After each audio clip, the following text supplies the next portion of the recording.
Hello everyone. So today we are going to discuss about the types of planning. Okay. So here the types of planning in economical planning chapter. Okay.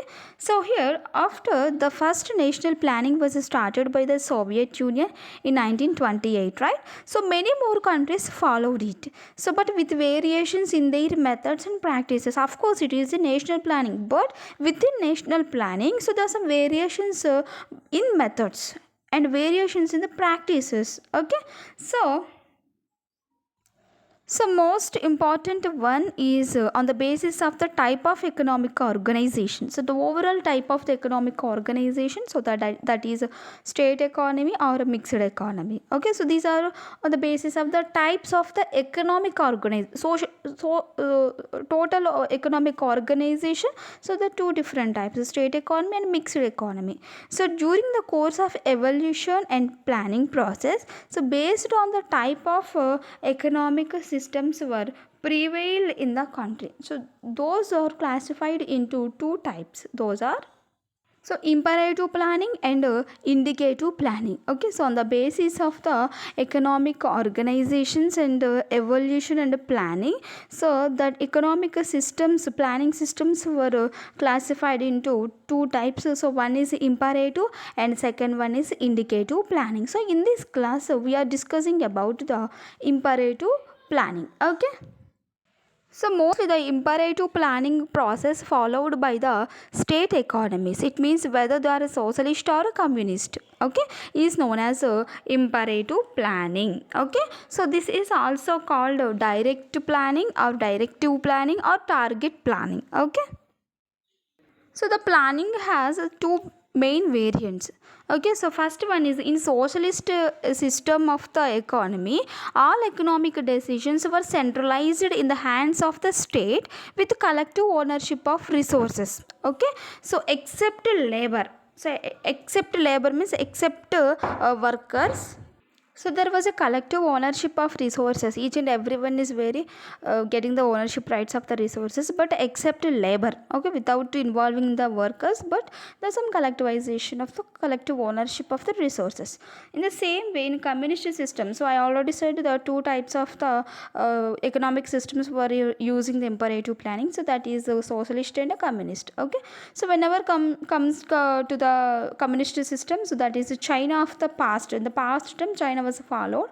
So all the resources were to be owned and utilized by the state, including labor also. Okay, so the state can use the resources in the state or country, including labor also it can use. Each and everyone is equal. Okay. So, communist China is the purest example of such imperative planning. So, in case of the Soviet Union, a little bit of market did exist. Okay, but in the Soviet also using the imperative planning. Of course, it is a socialist country. Even though it involved the market into the economy. So, even after the collectivization of agriculture was enacted by the Joseph Stalin in 1928, but even though 94% of the Soviet peasants could be included in the process. Okay, so the basic features of the such planning are, so first one is numerical targets, very important for growth and development. Numerical is nothing but quantitative. Okay, so number, for example, these important growth and developmental numerical targets are set by the government or by the plan. For example, 5 tons of the steel, just we have to produce the 5 tons of the steel in a particular time period. Okay, and 2 lakh tons of cement. It means they are setting numerical targets. This much of the cement we have to produce, and 10,000 kilometers of the national highways we should construct, and 5,000 primary schools. And these are the numerical targets, quantitative not qualitative. Just they are seeing the quantity, how the number is increasing, how to increase the 10,000 cement bags or 5,000 primary schools. It means we are saying these important developmental things in number. Okay, just they have to produce within 5 or 6 years, they have to build. Okay, And the next one is the state has the responsibility and the state has the right to control the ownership rights over the resources. Whatever the resources are available in a particular country, the state has the right to control those resources. Okay. So here almost no role for the market. There is no individuality. There is no price mechanization with all economic decisions to be taken in centralized way by the state or government. It means there was no market role. Only the state government can roll anything. Okay. And next one is no private participation in the economy. Okay. Only state plays the economic role. So mostly this type of the imperative planning can be followed by the command economies. Okay, so that is why such economies are also called centrally planned economies. Okay, for example, USSR, Poland, Hungary, Austria, Romania, and finally China also adopted this type of the planning in their country. Okay. So actually, so this important type of the planning was migrated from the Soviet Union. Okay, because it was the migration of some of the great economists from the Soviet bloc countries to the Britain. Okay, so the some economists are migrated from the Soviet Union to the Britain and United States also.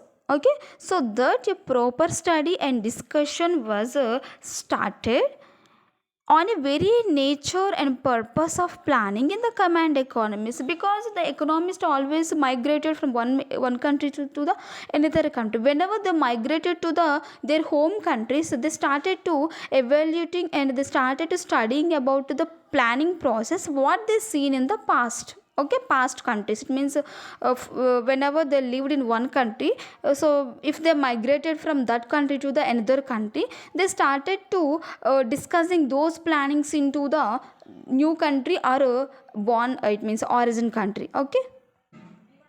In the same way, many economists went back to their countries of origin after the Second World War. Okay, so just to serve and to maintain the service in some measure, because of the some revolutions, because of the Second World War, First World War. So the economists they back to their countries.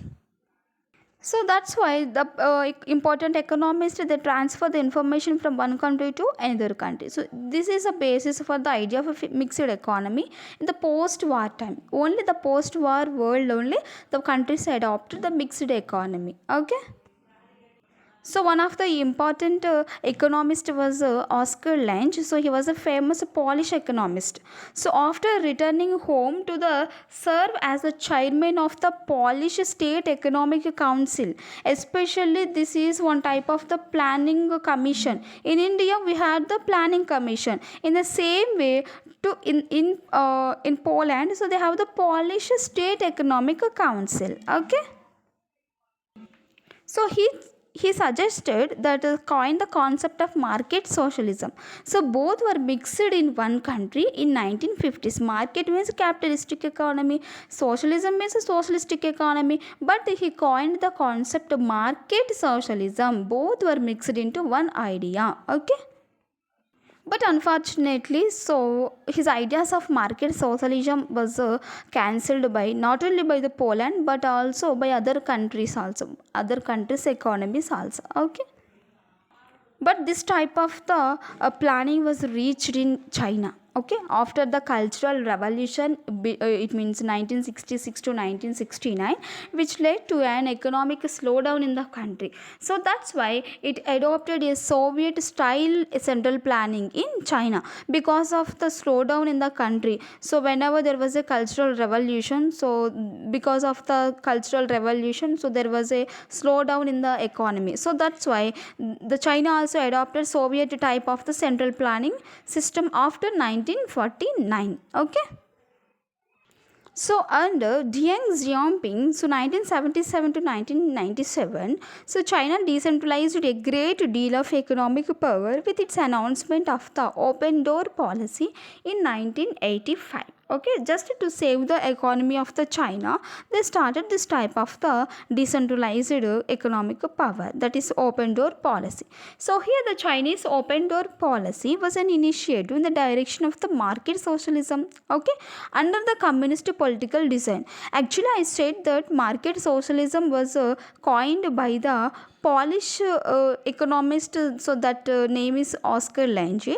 So here also, whenever there was a disturbance in the slowdown of the economy in China, so they started adopting the new important policy, so that is open door policy. So this is initiative in the direction by seeing the market socialism, but so the design of the China was a communist political design.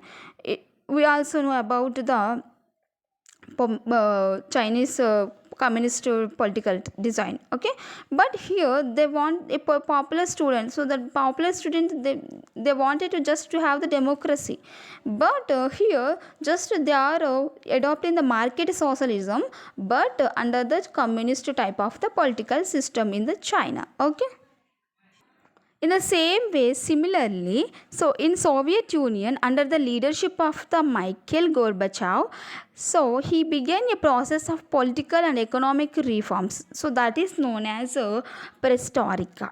Okay, that is known as restructuring, and glasnost, it means openness. Restructuring in the same way, openness in the economy, especially in the year of 1985, to just save the failed economic experiments in the state economy, okay. So here 1989 onwards, other European economies also followed similar economic reforms. Whenever the mostly in the world, so there are so many important reforms and economic plannings were designing in China, Soviet Union, and United States of America. By seeing these important major countries, each and every economy is following. Okay, so by 1980s, the whole world of state economies had almost towards the market economy because of the slowdown of the economic progress in the state economy. So many important economies, they started involving in the market economy, since none of the countries have followed the imperative planning. So here I already said imperative planning is nothing but state economies. Only socialist or communist economies only, they have to follow the imperative planning, because all the resources ownership is under the control of the state economy, state government. It means nothing but the country's government, okay. But here there is a possibility to involve in the market only. Whenever a country is involving in the market economy, so it will starts to getting the profits. Without market economy, this country never get the profits, okay. So that's why at present there is no country is following the imperative planning, okay. In the next class we'll discuss about the indicative planning, so that is second type of the planning, okay.